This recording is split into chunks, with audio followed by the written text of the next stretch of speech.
Boa noite, pessoal. Boa noite, Francisco. Boa noite, Diogo, Boa Fernando, noite, Yuri. Boa Fernando. noite. Hoje à noite a gente está com o Yuri Vieira aqui, nosso convidado para participar do programa Os Náufragos. Boa noite, Yuri. Boa noite. Pessoal que ouviu o programa na semana anterior, na primeira edição, já está familiarizado com a proposta. A gente quer coletar alguns depoimentos de pessoas que sobreviveram ou que estão tentando sobreviver ao naufrágio cultural brasileiro, em específico, mas não só em relação a isso, mas também em específico em relação à vida universitária. E o Yuri tem muito a contribuir para a gente, porque ele já escreveu sobre essa tragicomédia acadêmica, não é mesmo, Yuri? Exatamente.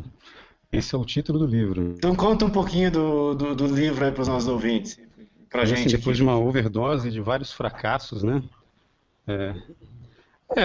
Vamos começar dizendo o seguinte, né? Que no colégio a gente não é orientado para saber nada, né? Do que deve ser, que a gente pode fazer ou não na universidade. A gente não tem a menor ideia da nossa vocação no colégio, né? Eles preparam a gente para o vestibular, mas não preparam a gente para escolher o que a gente quer fazer na faculdade, né? Parece que isso não interessa, né? O negócio deles é ter números de pessoas que passaram lá na universidade. E quanto melhor for a universidade, no sentido de quanto mais moral ela tiver, né? Porque a gente sabe que hoje em dia todas estão mais ou menos no mesmo patamar, né? Mas quanto melhor for a universidade que você passar, melhor para o colégio. Eles colocam lá aquela lista enorme na porta, cursinho, né? Os nossos estudantes que passaram no vestibular, não sei aonde, né? Aquela ataquada, né? Que isso não tem nada a ver, porque os caras não são preparados, nós não somos preparados para descobrir a nossa vocação, para saber o que fazer, né? Então eu, por exemplo, eu era bom em física no colégio, eu era nerd total, eu era bom em redação, em literatura, em história, em química, ou seja, eu era bom em umas coisas que tinha nada a ver umas com as outras, então para mim qualquer coisa parece que daria certo, né? Meu primeiro vestibular que eu prestei foi na FUVEST, foi engenharia elétrica, entendeu? Depois eu fiz intercâmbio no Equador. Quando eu voltei, lá eu escrevi meus primeiros contos no Jornal da Cidade, eu tinha 18 anos, né? Eu já cheguei querendo fazer jornalismo ou letras. Passei para jornalismo. Você fez intercâmbio no Filosofia. Equador? Fiz, cara, no Equador. Pra O que você você foi ver fazer lá? para você ver o grau do naufrágio, né? Cara, na verdade, assim, esquema Rotary Club, eu percebi o quê? Que eles vão dando as vagas supostamente mais importantes, mais interessantes para os filhos dos políticos, filhos não sei de quem. Como meu pai não era nada de influente, sobrou para mim o Equador, né? Eu peguei e falei, deixa eu ir antes que não sobre nem o Equador, né? Eu fui para o Equador. E quando eu voltei a fazer jornalismo, porque lá eu escrevi no Jornal da Cidade com um professor de física meu, ele era jornalista lá também, né? Então ele publicou meus primeiros contos e crônicas em espanhol que eu escrevi, né? Meus primeiros contos e crônicas. E detalhe, eu era super ecologista, né? Porque eu tinha um grupo de ambientalista aqui lá, eu difundia essa praga verde, né? Como diz o Facundo Cabral, né? Que é um cantor argentino, a ecologia é um marxismo reciclado, né? Então, assim, eu nunca fui petista, nunca fui comunista, mas eu fui super ambientalista, ecologista, né? Isso na faculdade de Quando eu- jornalismo. isso até antes, quando eu estava Aham. fazendo intercâmbio lá no Equador, eu montei um grupo de ecologia no colégio lá. Mas antes de ir para o Equador mesmo, eu tinha um grupo de excursionismo, de alpinistas, de montanhistas, só que a gente tinha esse papo, mas na verdade era mais para. Depois eu explico a história, mas enfim, quando eu voltei a fazer jornalismo, desiludi com o jornalismo, vi que ali estava todo mundo perdido também, os professores, todo mundo, ainda veio greve em cima. Eu fazia à noite engenharia civil, fazia de manhã jornalismo, à noite engenharia civil, tudo a ver, assim, e isso em Goiânia, que eu já estava morando em Goiânia. Depois prestei vestibular para engenharia florestal na UNB, ainda por causa esses resquícios ambientalistas, né? Cheguei lá, vi que o esquema era só aprender a plantar eucalipto. Quantos anos você tinha? Cara, quando eu fui para a UNB eu tinha 21, né? E aí morei Isso cinco foi em que anos. ano, Yuri? A UNB foi em 92 que eu fui. Eu ia fazer 21, na verdade.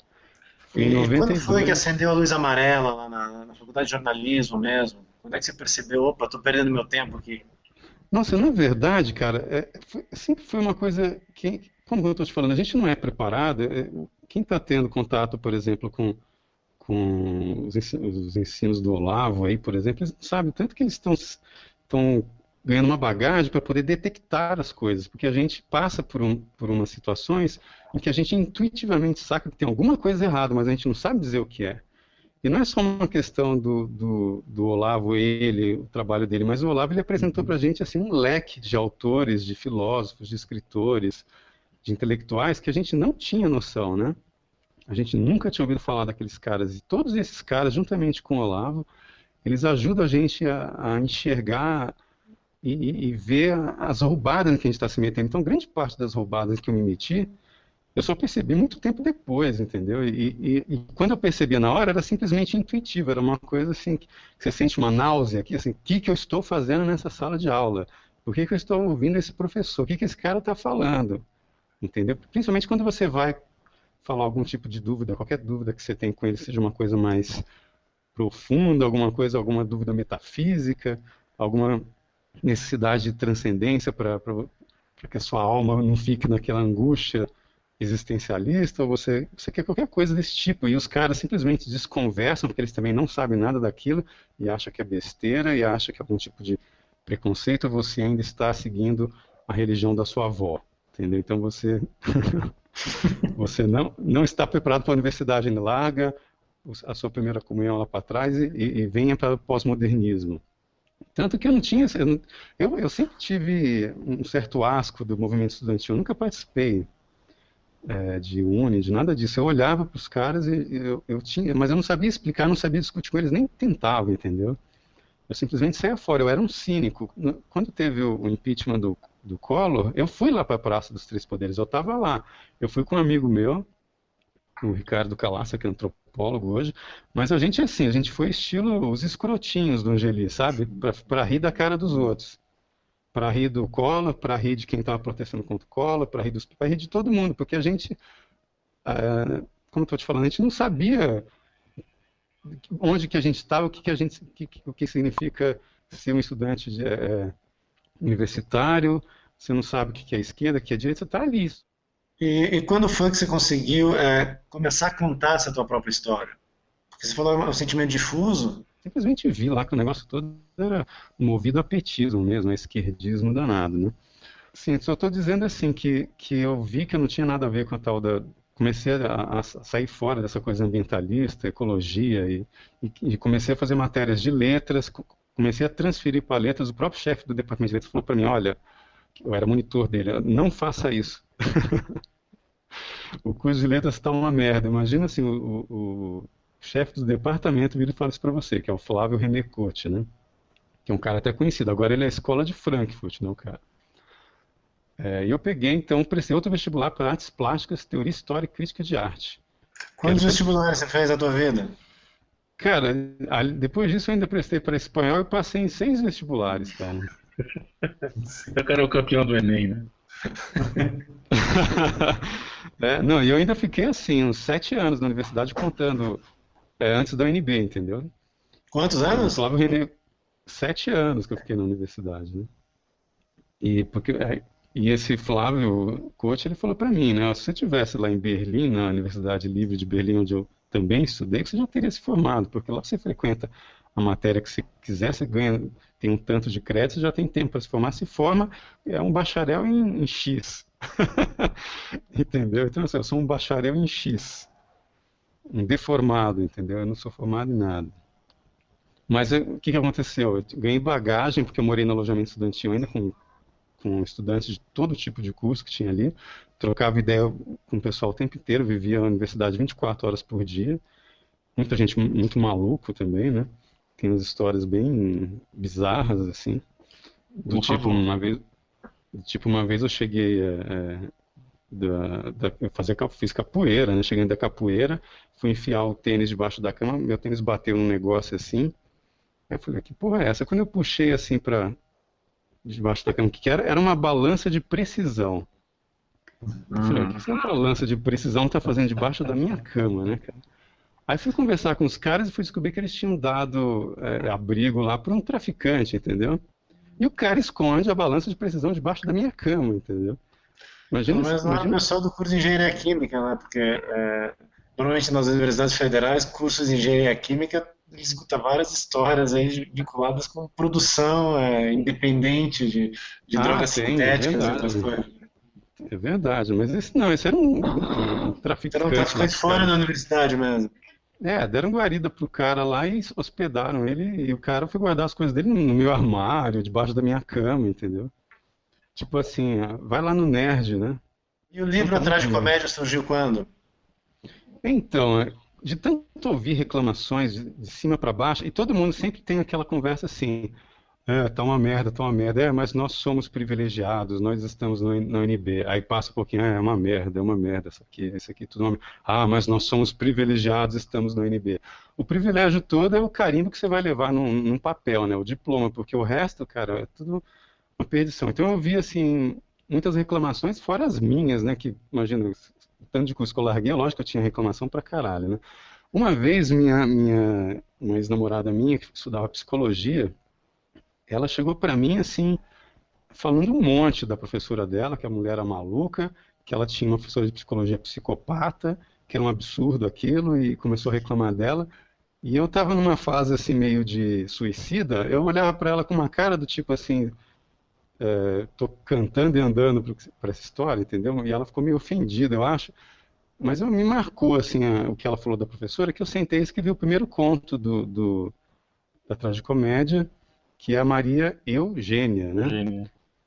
Que é a figura que é uma gênia, né? Ela é uma Uhum. Eugênia, que é uma professora completamente psicopata. E eu peguei e enfiei esse conto por baixo da porta lá do apartamento da minha ex-namorada, que ela também morava no alojamento, e ela adorou, né? Adorou aquilo. E a partir daquele eu comecei a esboçar outros contos e fui escrevendo até. Eu escrevi uns 23 contos, mas no final eu selecionei 19 que foram os que foram publicados, né? Mas ainda tem material para fazer muita coisa, né?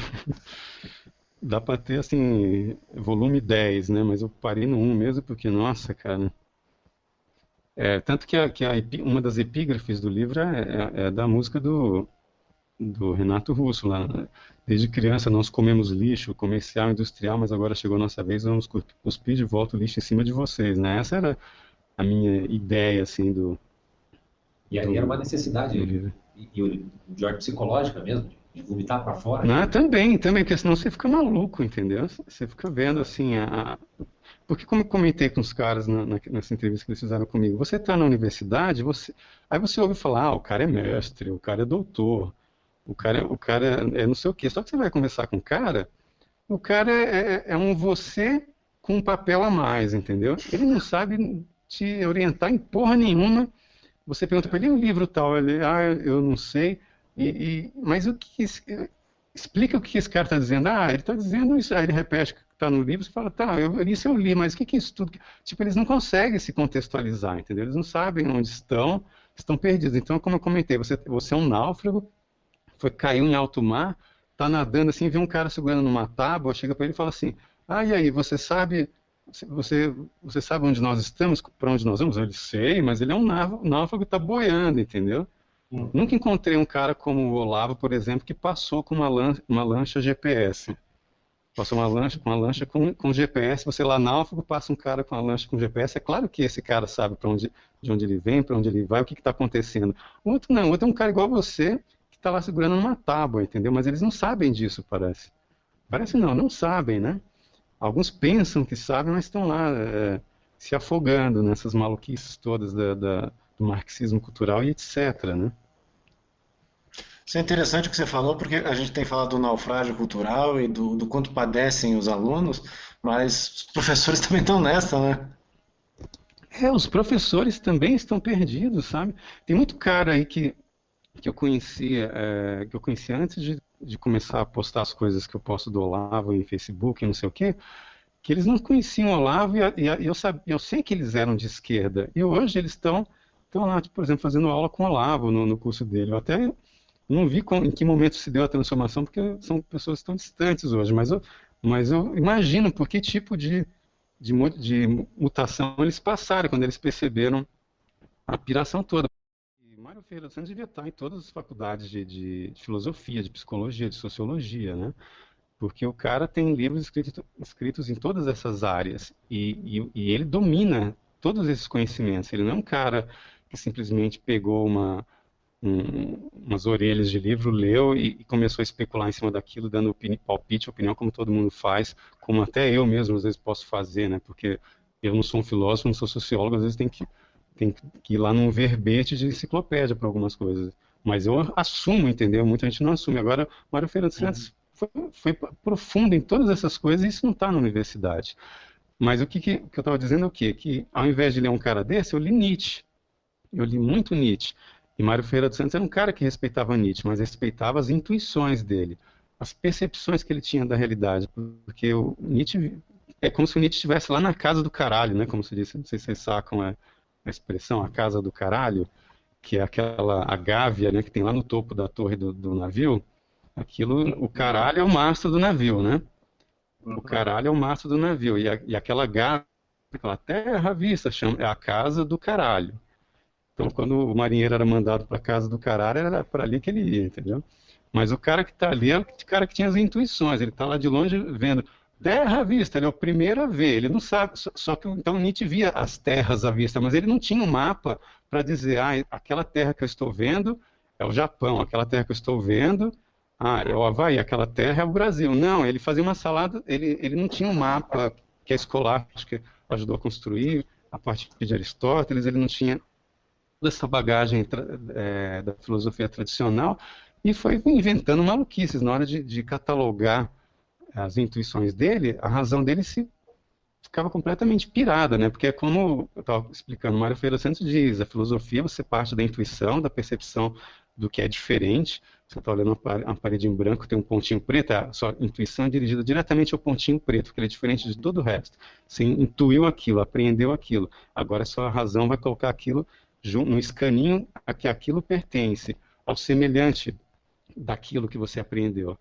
Então a sua razão pega o diferente e a sua razão organiza junto com os semelhantes. O Nietzsche ele não tinha um mapa para catalogar, arquivar as coisas. Ele foi de intuição em intuição e começou a pirar, né? Um cara que começa, vai e percebe, olha o niilismo, ninguém acredita em Deus, mas de repente ele mesmo cai na esparrela de que é isso mesmo, entendeu? E você, não sei se vocês já perceberam, quando o cara cai no niilismo, de repente já vira um solipsismo, e do solipsismo o cara de repente chega no que o Nietzsche chegou, né? Se Deus não existe, então deve ser o universo. Não, mas o universo, o vitalismo, blá, blá. No final qual que é a conclusão do cara? Não, mas tem que ter Deus. Então, se não existe Deus, mas tem que ter, então sou eu, Deus sou eu. E ele assinava o etiomo, né? O crucificado. Vago, né? O cargo tá vago, né? Não, o cara começa a pirar. Ainda tinha uma sífilis no meio, né? Que é mais ou menos, que eu acho que eu reproduzi muito bem, assim, onde que o Nietzsche chegou nessa fase de Brasília, porque eu vou te falar, o pessoal de Brasília é muito maluco e eu sou experimentalista nesse sentido. Então, uma vez eu vi uma entrevista do Paulo Francis, que os caras perguntaram para ele, assisti ao vivo não sei se posso ouvir, mas foi no Roda Viva, em 90 e pouco, assim. E perguntaram para ele, Francis, você já experimentou alguma droga? Aí ele respondeu assim, todas. Então, assim, se alguém perguntasse para ele, você é viciado em uma droga? Ele falou, não, mas você já experimentou? Ele, todas. Eu achei aquilo interessante. Falei, o cara não tem medo de falar, experimentou. Eu também experimentei. E eu cheguei. O pior é que quando eu experimentei algumas coisas, o que vinha na minha cabeça na hora que eu estava viajando? Nietzsche. Então, assim, eu acho que eu entendo mais ou menos como deve ser um efeito de uma sífilis na cabeça de um cara que está pirando com eterno retorno, entendeu?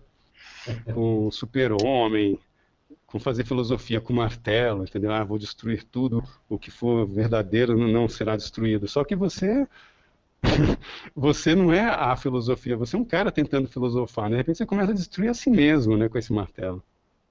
Mas, Júlio, você não parece ter saído muito sequelado na leitura. Cara, olha, eu não sei te explicar assim exatamente o que foi que rolou, mas só Deus sabe. Eu acho que a coisa é por aí, porque eu tive minha fase ateia quando eu tinha 16, 17 anos e lia aqueles livros Cosmos do Carl Sagan, aí lia não sei o que lá do Stephen Hawking, né? Não sei o que do Bilhões e Stephen bilhões. Hawking, aí você começa. Aí você Chegou a acha. ler aquele O Mundo Assombrado pelos Demônios, do Sagan? Então esse eu não li. Eu li Cosmos, né? Eu li esses livros do Stephen Hawking também. Aí eu sei que você começa a ficar super cientificista, super ateu, né? Começa a rir da sua avó que está lá indo para a igreja. Mas isso tem a ver com o ensino médio, não tem? Tem a ver. E detalhe, o engraçado é que eu fiz, na época que eu estava lendo, por exemplo, Cosmos, eu estudava no colégio de padre, entendeu? Mas não tinha aula de religião, não tinha, nenhum professor era padre, não se falava nisso. Os padres super respeitavam. Quando liberava o pessoal para ir na missa, eu não ia na missa, eu ia ler os meus livros ateus, entendeu? Científicos. Mas eu fiz primeira comunhão, então ficou a sementinha ali, né? Eu acho que o que não deixou eu me perder foi sempre essa desconfiança de que não é possível que eu não fui grampeado dentro da minha cabeça. A minha paranoia sempre foi a onisciência de Deus, entendeu? A paranoia de estar sendo observado por Deus é que me salvou de não ficar completamente louco. Assim, o Obama está vendo o nosso hangout, mas Deus está vendo coisas piores, entendeu? E quando você começa a ficar noiado com essas coisas, assim, putz, meu. E isso que começou a me levar, e até você entender que o cara que está te monitorando não é um demiurgo, não é o Obama, entendeu? Mas é o cara do amor. E você, putz, beleza, então, né? Isso eu acho que me ajudou a ficar mais centrado. E quando eu fui parar na casa da Hilda Hilst, eu fui parar na casa da Hilda também. A Hilda era uma figura que tinha uma fé inquebrantável também, mas ela jamais deixava de acreditar na existência de Deus. Ela era até motivo, às vezes, de comentários irônicos quando ela estava por perto de amigos esquerdistas dela, do tipo, eu dei um gênio, mas é engraçado, né? Ela acredita em Deus, ela acredita na vida eterna. Esquisito, né? Como se fosse assim. Uma superstição, né? Era uma idiosincrasia dela. Uma superstição, tipo, a Hilda é tão genial e tem esse tipo de superstição ainda. Eu tinha uma pergunta ainda sobre a Hilda, cara. Uhum. A Hilda praticava alguma religião? A Hilda, ela, por exemplo, no quarto dela, ela tinha lá a foto da Santa Teresinha de Lisieux, ela tinha imagem do São Francisco de Assis. Ela era de uma formação católica, entendeu? Mas ela tinha as crises dela de gnosticismo, porque principalmente quando ela bebia uísque. Quando ela tomava vinho, ela era. Não, quando ela tomava vinho, ela era super católica, entendeu? A gente começava a falar dos milagres. Ela falava dos milagres, falava das coisas todas, né? De São Francisco de Assis. E de uma santa lá que bebia a água em que os leprosos foram lavados, que eu não me lembro que santa é essa, que ela ficava espantada contando essa história. Mas quando ela tomava uísque, aí ela virava gnosticista na hora, tipo assim, nós devemos estar no inferno, Yuri. Eu acredito que nós já morremos, nós estamos no inferno. Caverna do Dragão. Era totalmente caverna. E uma vez ela quase me convenceu. A gente estava assistindo alguma coisa na televisão, algum filme, e eu resolvi beber com ela, pronto, né? E ela ficava gnosticista mesmo, assim, do tipo, deve haver, esse que eles chamam de Deus deve ser um demiurgo que está entre nós e Deus e tal. Que era aquela coisa bem dos cátaros mesmo, né? Ela lia Simone Weil, né, que também foi influenciada pela seita dos cátaros e tal, que é um pessoal que acha assim, se você está no inferno, então é melhor você não tocar em nada, vamos ficar na nossa, porque a gente tem que sair daqui, entendeu? E alguns até praticavam aqueles suicídios rituais lá em Dura, né? De morrer de frio, morrer de fome, para sair daqui do inferno, sair do âmbito aqui do demiurgo. Quando a Hilda bebia uísque, ela ficava bem desse jeito, entendeu? Quando ela estava sóbria, eu não estou falando, a Hilda não era uma trêbada, entendeu? Ela bebia um pouquinho todo dia. Mas eu falo isso porque eram os momentos que a coisa era mais acentuada, né? Então, às vezes, ela tinha essas. Dá para perceber isso nos livros dela, entendeu? Mas se você for ver a entrevista que ela deu para os cadernos de literatura brasileira, quando o cara pergunta para ela, você acha que a literatura erótica, a pornografia, não sei o quê, é uma maneira de fazer a revolução? Nossa, eu estava sentado do lado dela, né? Ela regalou um olho assim, olhou pro cara e falou assim: Não, eu não acho nada disso. A única revolução que existe é a santidade. Entendeu? Do mesmo jeito que ela não sabia explicar, como eu estou falando assim, por que que os comunistas são filhas da puta, por que que ela não gostava do Che Guevara? Porque ela leu os diários do Che Guevara e ficou sabendo o quê? Que ele mandava lá um cara que, como é que chama o cara que vai na frente o batedor, né? Mandava um batedor na frente da tropa atirando nos cachorros dos camponeses, entendeu? Para quando passar a tropa dos guerrilheiros, os cachorros não começarem a latir e não despertar o pessoal, né? Então o Che Guevara mandava o cara na frente para matar os cachorros. Nossa, isso que deixou a Hilda assim, pé da vida, porque ela tinha 80 cachorros, né? E os fãs do Che Guevara que fizeram esquecer dos Beatles, né? Olha só. Uhum. Os fãs do Che Guevara estão lá fazendo uma coisa que o Che Guevara não faria o contrário, provavelmente. Mas enfim, mas a Hilda tinha essas coisas. Ela, como estou falando, ela seguia pela intuição. Ela não tinha não tinha passado por um estudo metódico da filosofia, de nada, assim, para saber isso é isso, isso é aquilo, isso é preto, isso é branco, isso é amarelo, isso é roxo. Não, ela ia pela intuição e aquelas coisas causavam impressões nela que ela transformava em literatura. As paixões dela, os amores, ela transformava em poesia.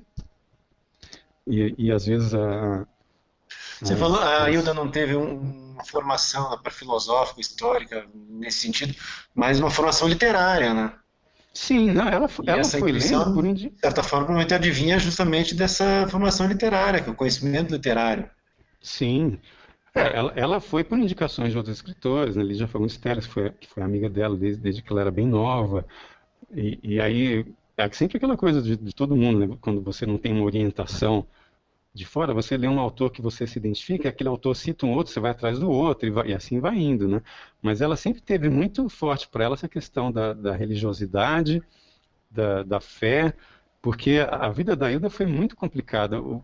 A mãe dela, o pai dela conheceu a mãe em Santos e ficou com a mãe dela e pegou e voltou para Jaú. O pai dela era um fazendeiro ricaço, um coronel assim de café, né? Mas ele era outro que lia Nietzsche também, se trocava cartas com Mário de Andrade, sabe? E ele pegava aquela pilha de livros de literatura, filosofia, ia para o bordel da cidade, passava lá uns 4, 5 dias no bordel, deglutindo de todas as formas, né? Aliás, quem estudou, desculpa, Yuri, quem estudou um pouco a vida do pai da Hilda e do grupo próximo ao pai da Hilda foi aquele escritor de Campinas, o Eustáquio Gomes. Ele escreveu um livro sobre essa. Salvo engano, é alguma coisa como modernismo de província. Certo. Alguma coisa. Eu tenho um livro aqui, mas não vou conseguir alcançar. Falar desse livro mesmo. Eu ouvi falar do livro, mas eu não cheguei a ler. Que ele realmente ele era assim um cara endinheirado, que tinha chefe de si mesmo, que parava e começava a estudar, entendeu? Ele tinha pretensões literárias também. Ele escreveu poesias, né, o pai dela. Agora o que aconteceu? A mãe dela pegou, saiu de Santos, foi para Jaú e descobriu que o único jeito de encontrar com ele era entrar no bordel. E a mãe dela entrou no bordel, entendeu?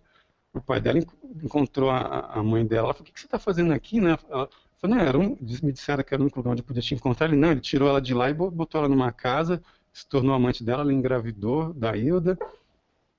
Mas ele nunca assumiu nenhum casamento. Depois ele perdeu toda a grana dele na quebra da Bolsa de Valores lá de Nova York, em 29, e começou a ficar louco, né? E provavelmente porque também por causa de sífilis também.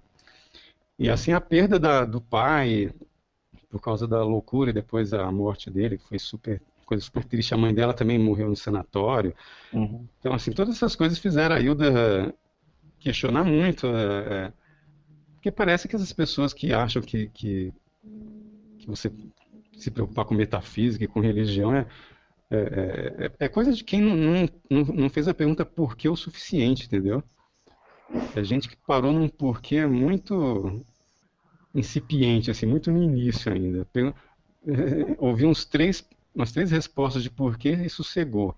Quando, se fosse mais longe, você vê que não tem como, né? Uma hora você vai chegar nessas coisas.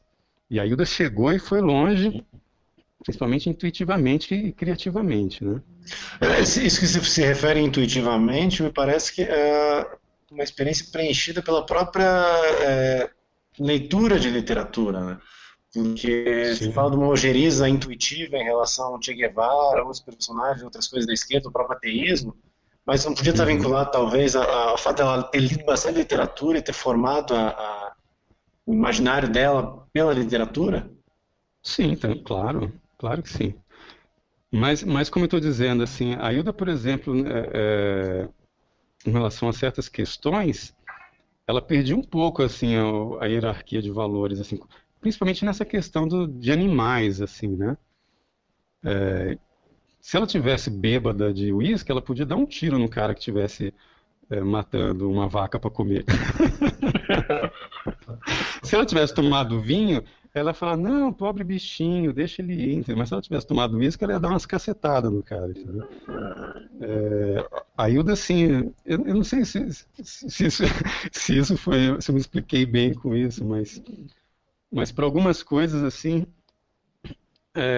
e a Hilda, ela tinha uma coisa, assim, ela era muito feminina, mas ao mesmo tempo ela sempre foi muito mais inteligente que todos os caras com quem ela se relacionou. Ou seja, nenhum cara conseguiu dobrar a Hilda. Uhum. Porque como diz Quanto o tempo você passou Tolkien, com né? ela? Oi? Quanto tempo você passou com a Hilda? Foi saída da faculdade, Eu você foi morar fiquei. com ela? Não, eu fui trabalhar com cinema em São Paulo, fui sócio de uma produtora, estúdio lá. E aí uma produtora nossa era amiga dela e me apresentou, né? A Hilda, e aí começou a ter umas brigas na produtora, rolou uma máfia de fiscais lá que deram uma multa pra gente lá de falta de alvará, não sei das quantas, que rolou um racha, quebrou a empresa, a Hilda me convidou para morar lá, eu fui morar lá. Ela leu meu livro, né? Gostou e me chamou para morar lá. Não, vem aqui, fica comigo, escreve, a gente fica estudando as coisas juntos, conversando e tal. Foi por aí. E em que O momento Bruno da veio vida? logo. Mas, como? O Bruno foi logo depois, né? O Bruno foi convidado também para morar lá. Sim, mas o Bruno, na verdade, foi no primeiro mês que eu estava na casa da Hilda, o Bruno apareceu lá de repente no dia do meu aniversário. Tava rolando meu aniversário, e aí chegaram até uns amigos meus, e chega o Bruno. Inclusive eu tirei uma foto, eu no meio, o Bruno de um lado, a Hilda Hilst do outro, e só quem tirou a foto era um amigo meu que tá assim, nem aí pra literatura, entendeu? Era um fotógrafo lá que adora Paulo Coelho. Então, assim, ele perdeu o filme, entendeu? Para ele, assim, se tivesse Caramba. sido uma foto com o Paulo Coelho, ele teria guardado o filme. Mas enfim, o Bruno apareceu lá pedindo para eu dar um lugar para ficar, porque ele tinha entrado em umas confusões lá com uma editora, não sei da onde ele estava trabalhando, e ia perder o trabalho e precisava de um lugar para ficar. E aí ele apareceu por lá junto com o Antônio, né, que é aquele secretário dele, que é um ex-morador Sim. de rua, que eu escrevi o texto lá, o Marceneiro e o Poeta, né? Então só que ele avisou isso em 98 e foi para lá em 99, né? E nesse teu processo das faculdades, o Uhum. prosseguimento para ir na casa da Hilda, porque pela tua história que você está contando, deve ter sido uma luta constante contra a tentação da indiferença, né? Deve chegar uma hora que no quinto vestibular, por exemplo, você já devia torcer até para não passar. Uma coisa simplesmente mudar de configuração. Em que momento dessa história você sentiu que a tua vida começou a ganhar um sentido mesmo? Você diria que já quando você conseguiu escrever o conto, quando você conseguiu dizer essas coisas, ou foi Quando, quando, quando eu, necessariamente? quando eu terminei de escrever meu livro, eu falei, esse é meu diploma, entendeu? Uhum. Eu escrevi meu livro, eu mandei para vários editores, eu estava morando em São Paulo, eu ia, a internet ainda era aquela discada, então tinha que imprimir várias cópias, ir a pé em várias editoras, entregar o texto. O único que eu consegui mandar pela internet foi o que me aceitou, que foi o Ryoki Inoue, né, que é aquele cara escritor que está no Guinness, o livro dos recordes, que é o, Exatamente. o, au- o autor mais prolífico do mundo, né? escreveu 1000 e tantos livros, ele leu meu livro e falou, nossa, isso aqui vai vender igual água. Até hoje, até hoje vendeu assim, tipo Harley Davidson, né? Ninguém compra, entendeu? É curioso, né? Porque tino comercial ele tem, né? Exatamente, eu acreditei nele. Eu falei, nossa, se ele publicou 1000 e tantos livros, e ele vendia em banca de revista, né, os livros dele, né, que vendia, cada edição era 50 mil exemplares, né? Eu falei, pô, então eu tô feito e tal, né? Mas só que ele quis vender, ele estava deslumbrado com a internet, também quis vender só pela internet. E era uma coisa ainda no começo, ninguém confiava em botar número de cartão, coisas de banco na internet na época, e não foi para frente. Então a gente distribuiu o livro só em São Paulo mesmo, Brasília e Goiânia, né? Em algumas livrarias, assim. Você tem ideia de quanto você vendeu até hoje? Cara, eu não tenho ideia mais, viu? Não sei. Mas como eu estou falando, para mim, quando eu publiquei esse livro, eu falei, esse livro é meu diploma, eu não quero mais saber de universidade. E o curso de cinema que eu tinha feito na UNB era um curso de extensão que eu terminei, ele foi com o Nelson Pereira dos Santos, fui trabalhar em produtora de cinema em São Paulo. E aí eu pensei, não, agora eu vou trabalhar, vou fazer as coisas. Aí fui parar na casa da Hilda, agora você, morando com Hilda Rios, conversando todo dia com ela, horas de conversa. E aí vai Bruno Tolentino conversando horas com ele. A gente assistia filmes juntos, ficava discutindo os filmes, entendeu? Foi a tua pós-graduação, né? Então, depois você conhece o Olavo de Carvalho, começa a trocar ideia com o Olavo de Carvalho. O que eu quero com mestrado e doutorado, entendeu? Arranjar emprego? Sabe, por que alguém não me dá um emprego agora? O Bruno Tolentino, por exemplo, ele foi professor em Oxford, não era formado em nada, entendeu?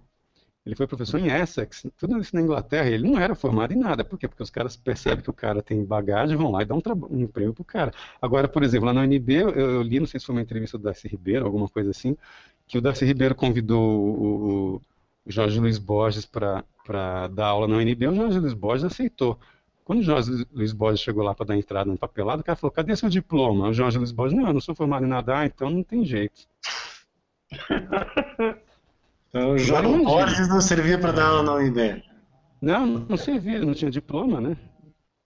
Ele não tinha lá o papel para pendurar na parede, aí não pode, entendeu? Agora o Lula pode, porque ele é honoris causa, né? O Lula é honoris causa, ele pode, entendeu?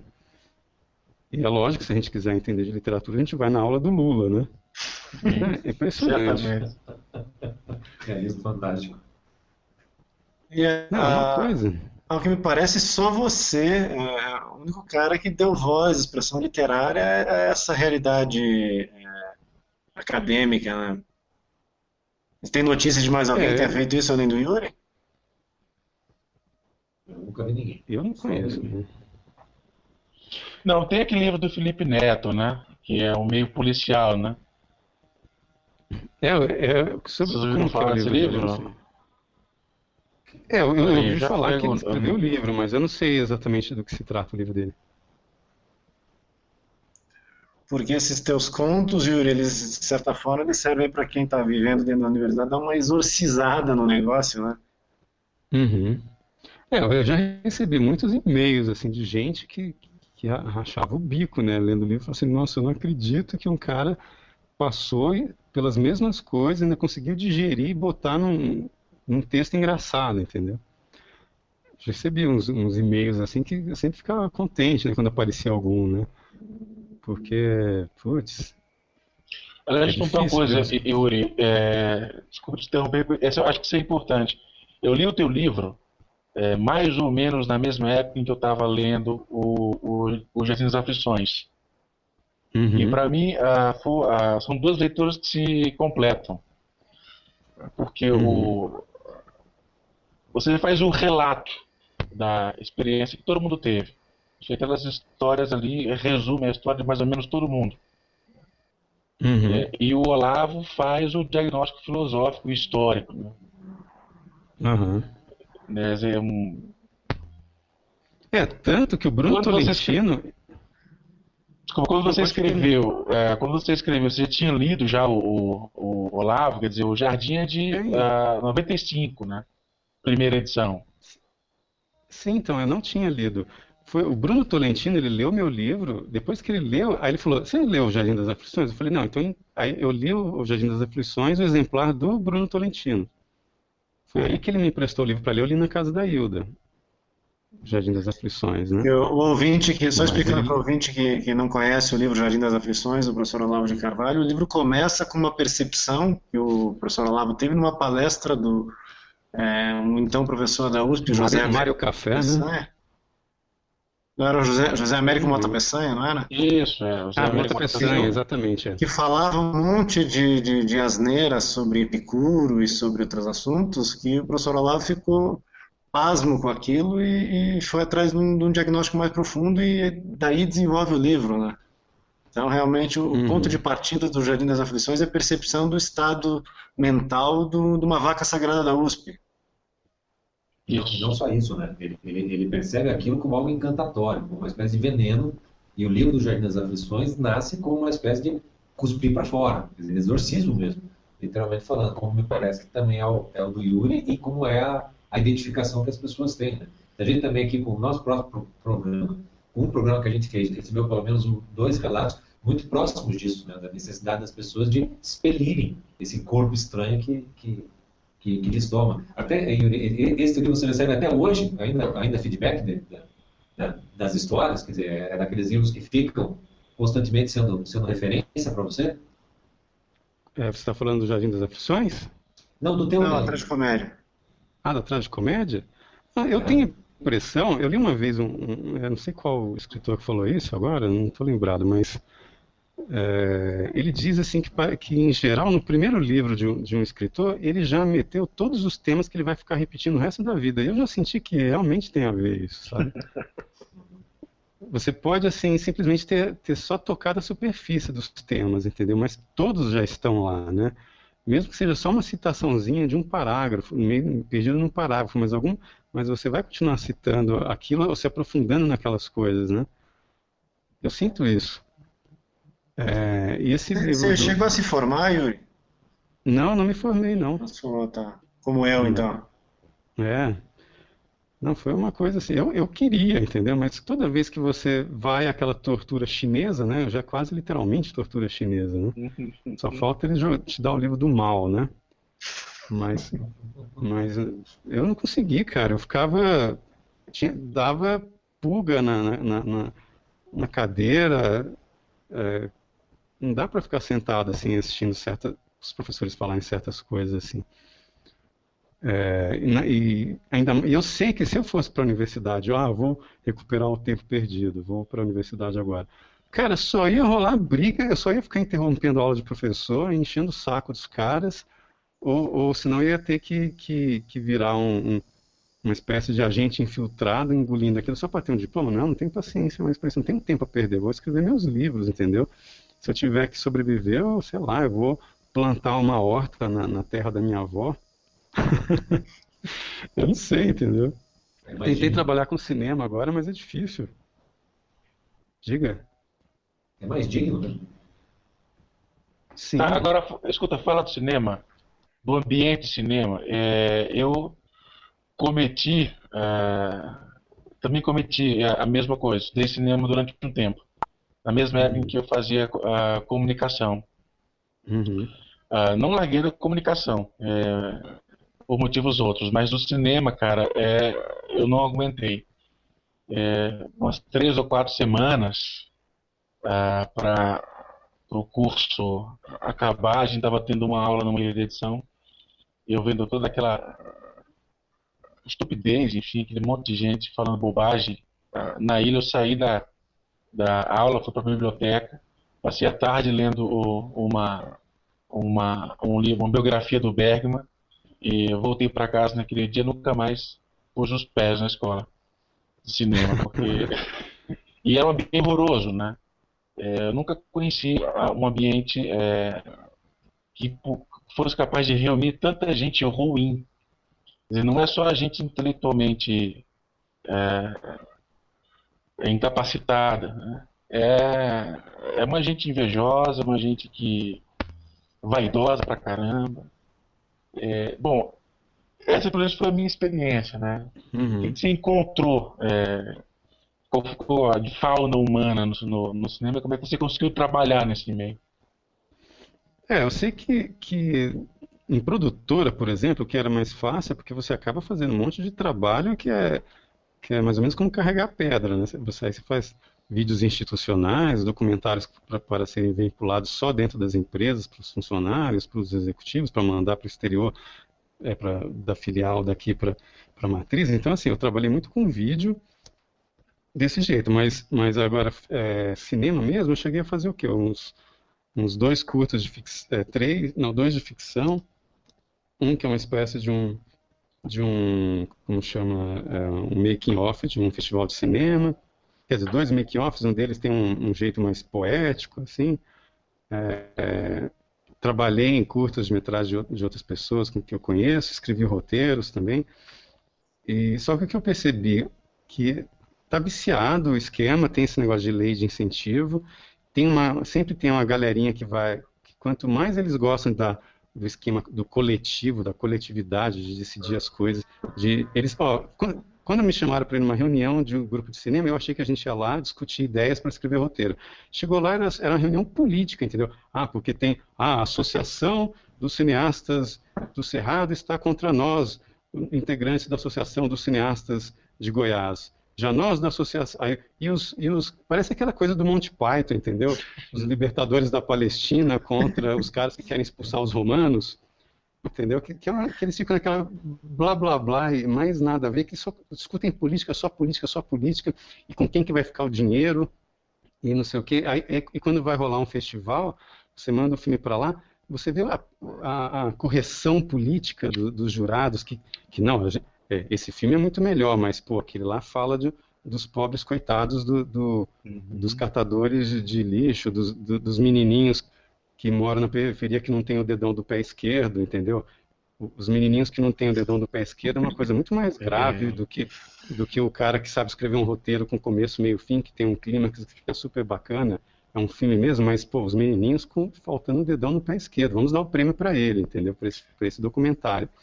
Então é um tal, assim, de nego que faz documentário com esse matiz social e essa coisa esquerdista de vamos mudar o mundo, entendeu? E quase ninguém com criatividade para fazer uma coisa original, uma coisa, ou que seja pelo menos uma adaptação do Guy de Maupassant. Eu já falei, pessoal, gente, pelo amor de Deus, tem tanto conto do Guy de Maupassant, ele não vai processar vocês por direito autoral. O Guy de Maupassant morreu, entendeu? Você pode pegar o conto dele e fazer um curta-metragem muito melhor que isso daí, entendeu? Não precisa... o cara não sabe escrever, não lê livro e quer fazer um roteiro. Não, eu não vou chamar o fulano que escreve bem, porque esse filme é meu, eu que vou escrever o roteiro. Então, assim, o pessoal fala de coletivo, mas quando eles falam de coletivo é a politicagem por trás da coisa, para definir quem que vai dividir o dinheiro, quem que vai ficar na comissão de não sei o que, da secretaria, blá blá blá, para quem que vai selecionar o roteiro. Mas na hora de fazer o filme, não, cada um tem o seu egão de diretor, que quer fazer o roteiro também. Ou quando finalmente arranja um roteirista que não é ele, é um roteirista maluco que escreve uma história que parece só o começo de um filme, não é um filme inteiro, entendeu? Acaba o filme, você fala assim, peraí, acabou o filme? Vai passar mais alguma coisa? Não, é o filme inteiro. Tá. É síndrome de Glauber Rocha, né?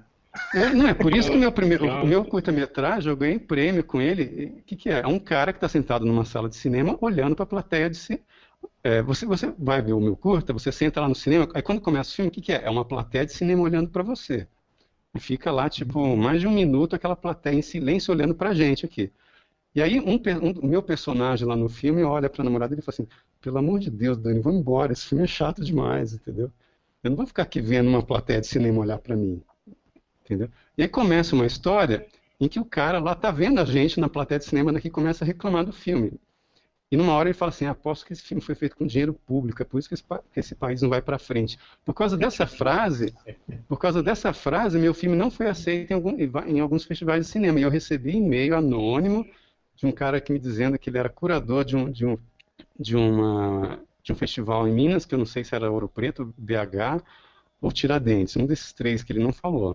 Mas ele falou assim que teve uma discussão que ele defendeu o meu filme, mas os caras falaram que eles até aceitariam se não tivesse essa frase.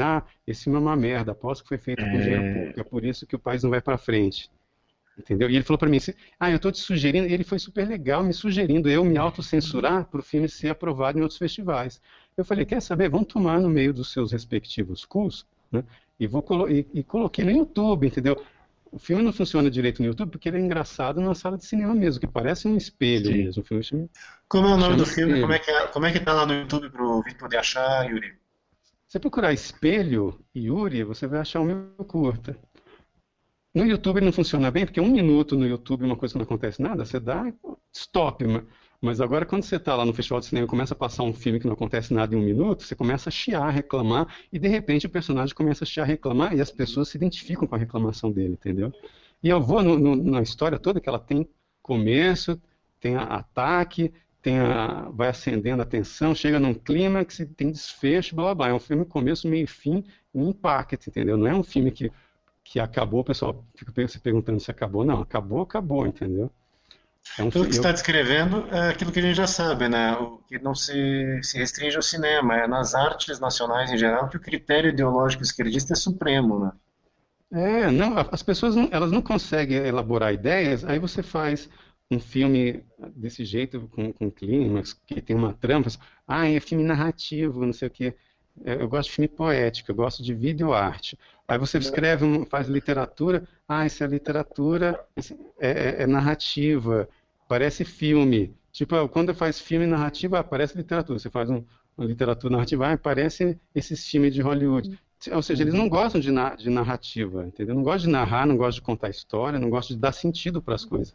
Quanto mais o Chesterton ele fala uma coisa que sempre foi o que o ser humano, os escritores escrevem a história de uma pessoa que ela é sã, isso principalmente em contos de fada, é uma pessoa sã em meio a um mundo louco.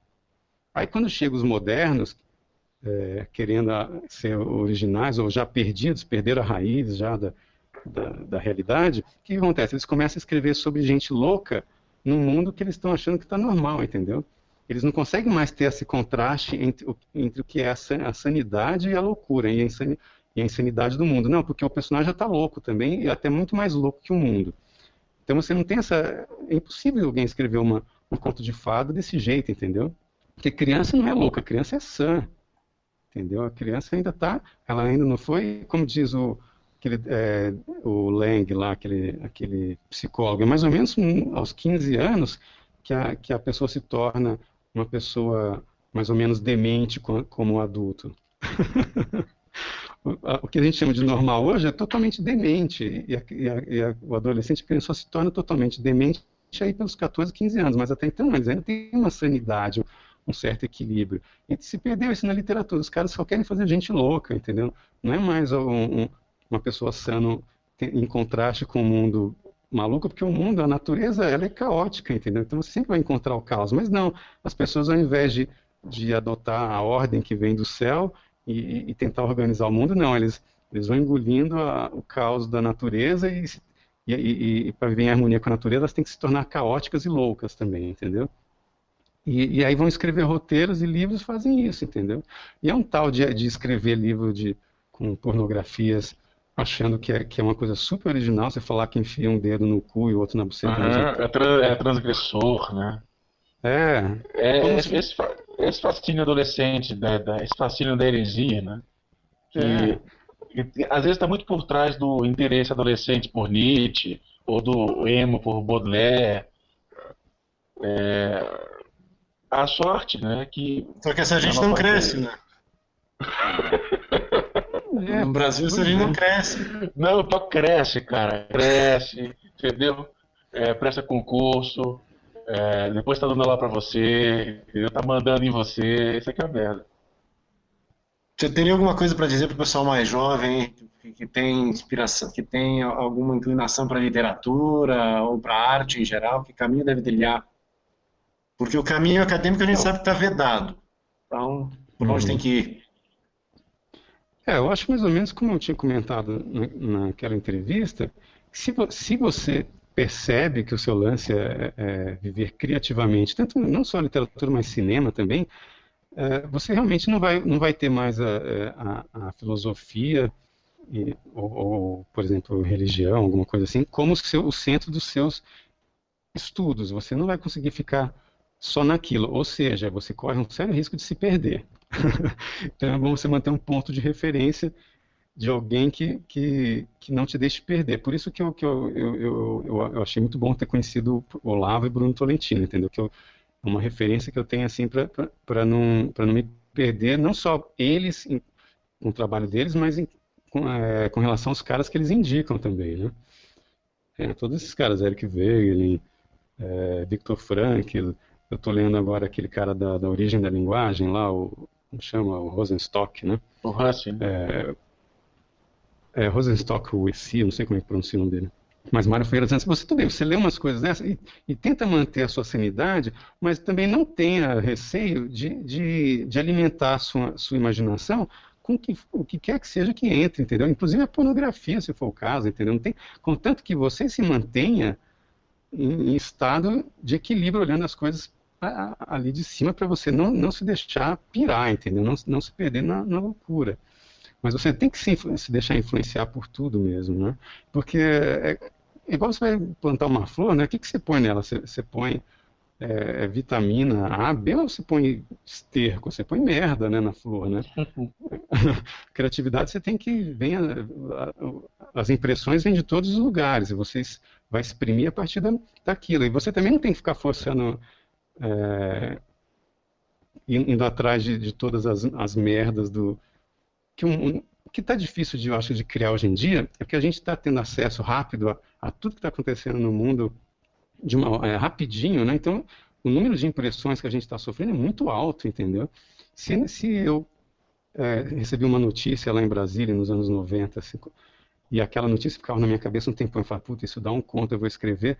Hoje, uma entrada no Twitter, você já recebe tantos impactos, assim, tantas impressões, que você não consegue digerir aquilo e criar a partir daquilo. Não, você tem que ter tempo para manter uma sanidade, entrar num ritmo mais lento para poder digerir as coisas e ler mais livros, não ficar tentando lendo tantos blogs. Eu perdi muito tempo discutindo em internet, sabe, esses grupos de discussão, e-mails, comentários, que a internet para a gente foi novidade, tudo foi uma coisa assim super nova, nós somos pioneiros assim da internet, né? Então a gente acabou entrando de cabeça em umas coisas que no final das contas podem ter sido boas para você treinar sua retórica, não sei o quê, mas a gente perdeu muito tempo também na internet.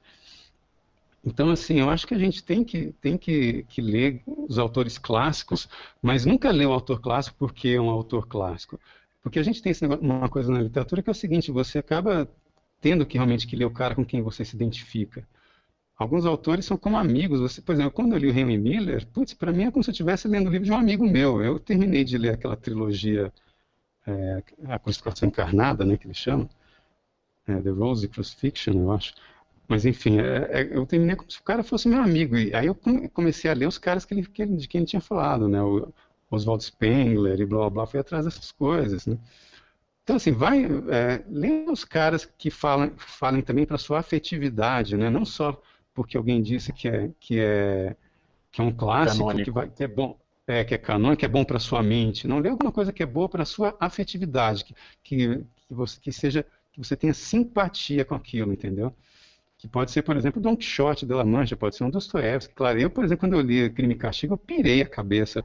Eu estava lá no NB, entendeu? Eu li aquilo, eu não conseguia dormir. É como se eu tivesse tomado assim, as 3 garrafas de café, eu não conseguia largar o livro. Eu tive uma empatia com aquele livro muito grande, inclusive também com aquele Notas do Subterrâneo, né? Oi? Oi, Yuri.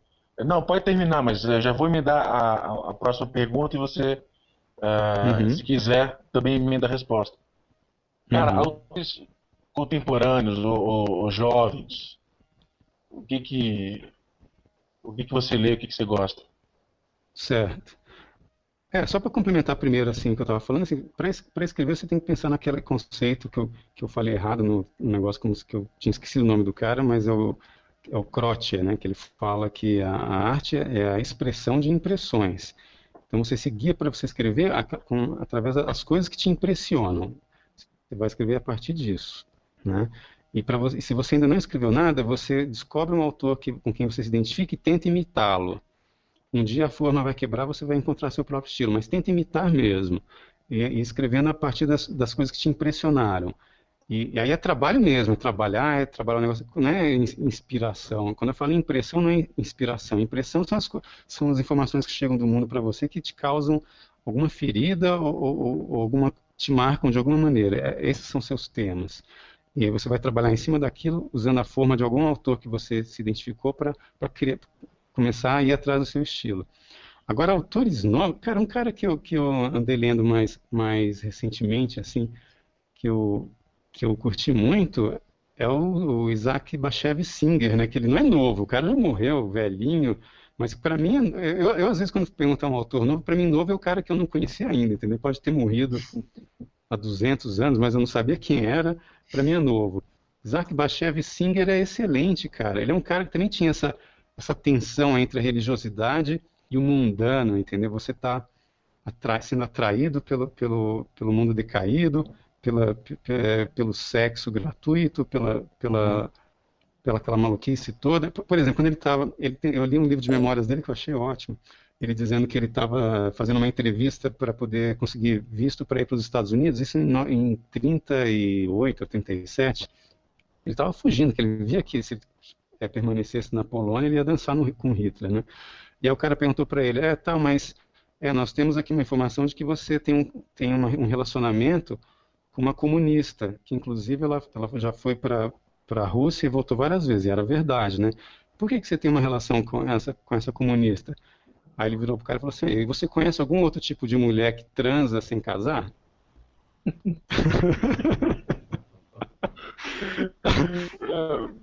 Aí o cônsul lá dos Estados Unidos deu a risada e falou, carimbou, né? Permitido, pode ir para os Estados Unidos, é isso mesmo. E aí ele foi para o céu, é um cara muito bom. Também andei lendo o Philip Roth, né, que é muito bom, o Philip Roth. Esse livro que eu estou falando do Singer chama Amor e Exílio. Né? Que mais? Diga. E os meios de difusão para o pessoal que está buscando a produção literária? Porque a gente sabe que a universidade está vedada para o aprendizado e o mercado editorial também está viciado. O próprio Rodrigo Gurgel comenta que os conselhos editoriais também só vão selecionar aqueles que são maluquice, né? Então quem vem com uma literatura narrada não vai ter vez nas grandes editoras. Qual que é a saída? Cara, isso daí é uma incógnita ainda, viu? É uma incógnita. Eu, por exemplo, eu tô me autopublicando. O que é difícil nesse esquema é você divulgar seu trabalho e convencer pessoas a comprarem pela internet, por exemplo, né? Porque eu estou publicando simplesmente nessas editoras, que são bem editoras, pode dizer, mas são gráficas que imprimem sob demanda, né? Que é a Agbook, e tem também o Clube de Autores. Eu também vendo na Amazon, vendo na Kobo Books, vendo na Livraria Cultura. Aí já são e-books, entendeu? Mas aí eu tive que aprender a fazer pub, tive que aprender a fazer e-book, eu tive que aprender em design, Adobe InDesign, para poder formatar meus livros, entendeu? Porque eu faço tudo, eu reviso. Por isso que se sai alguma coisa errada lá, algum erro de revisão, fui eu mesmo, eu faço tudo do meu livro. Eu faço, só a minha ex-namorada que fazia a capa, entendeu? Agora eu nem sei se eu vou ter capa dela, porque ela agora é minha ex-namorada. Vou ter que fazer a capa também, né? Mas enfim. E intercâmbio literário? Você tem intercâmbio com alguém? Você tem alguém que... Cara, eu conversava muito com uns caras um cara do Rio de Janeiro, um pessoal por aqui mesmo, mas essa questão dessas, como eu estou te falando, de você ficar demais de blá blá blá, internet, de repente cria uns atritos bobos que as pessoas se afastam por causa de alguma discussão estúpida, besta, e de repente agora eu não ando me correspondendo com ninguém, assim, alguém da minha geração, pelo menos, não tenho alguém com quem eu troco ideias, sabe?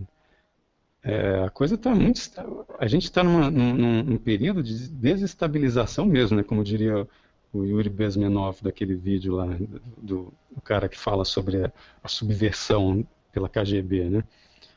Que hoje é outro esquema, mas ainda é a mesma maneira, né, que tem de dividir a sociedade para poder reinar. E a gente está numas que eles jogam temas, ficam bombardeando a gente com assuntos, com coisas para criar cisão mesmo, entendeu? E aí chega uma hora que as pessoas estão tão à flor da pele, assim, que qualquer discussãozinha já virou uma questão nunca mais seremos amigos, entendeu? Tá uma coisa esquisita. Então, assim, eu ultimamente não tenho conversado com escritores da minha geração, não, entendeu? Não sei. Eu comentei no Vai outro ter negócio do Ronaldo acompanhado, Rock. Hum? você tem acompanhado, lido os livros, por exemplo, do Bocarro, Belisário, Galera, aquela Andrea Del Fio que ganhou o prêmio em Portugal há uns 2 anos. Não, então, não tenho, porque na verdade, como eu estou falando, quando o Roosevelt me deu carona lá para casa da Hilda, ele falou para mim que já tinha falado para mim sobre a Hilda.